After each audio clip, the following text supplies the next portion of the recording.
I met Bill Gates on July 5th, 1991. We were out in Seattle, and Bill said, "You've got to have a computer." And I said, "Why?" And he said, "You can do your income tax on it." I said, "I don't have any income. Berkshire doesn't pay a dividend."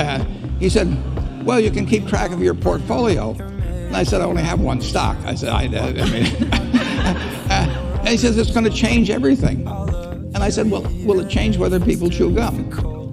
And he said, "Well, probably not."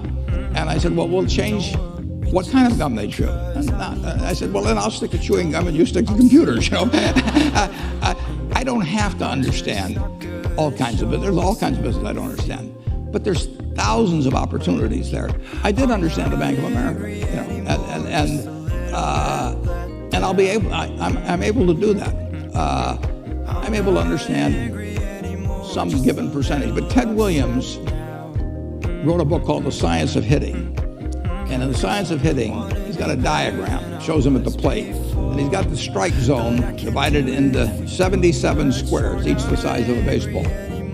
And he says, if I only swing at pitches in my sweet zone, which he shows there, and he has what his batting average would be, which is 400. If he had to swing at low outside pitches, but still in the strike zone, his average would be 230. He said the most important thing in hitting is waiting for the right pitch.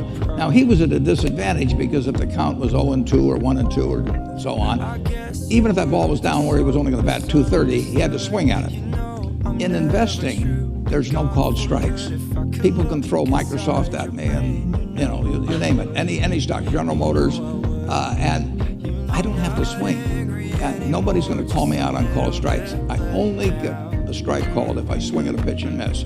So I can wait there and look at thousands of companies day after day, and only when I see something I understand and when I like the price at which it's selling, then if I swing, if I hit it, fine. If I miss it, it's a strike. But it's an enormously advantageous game. And it's a terrible mistake to think you have to have an opinion on everything.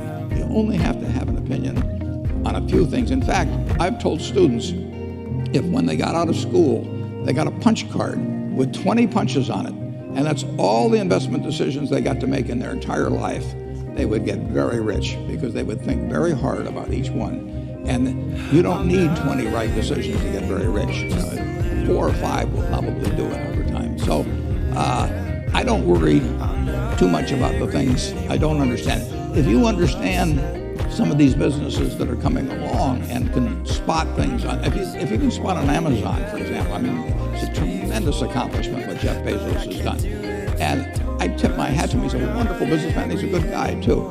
But could I have anticipated that he would be the success and 10 others wouldn't be?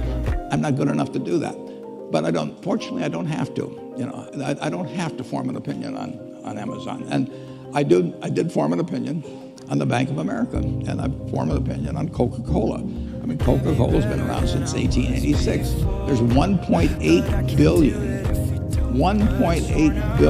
8-ounce servings of Coca-Cola products sold every day. Now, if you take 1 penny and get 1 penny extra, that's $18 million a day. And 18 million times 365 is 7 billion, 3 less 730 billion, or $6,570 million.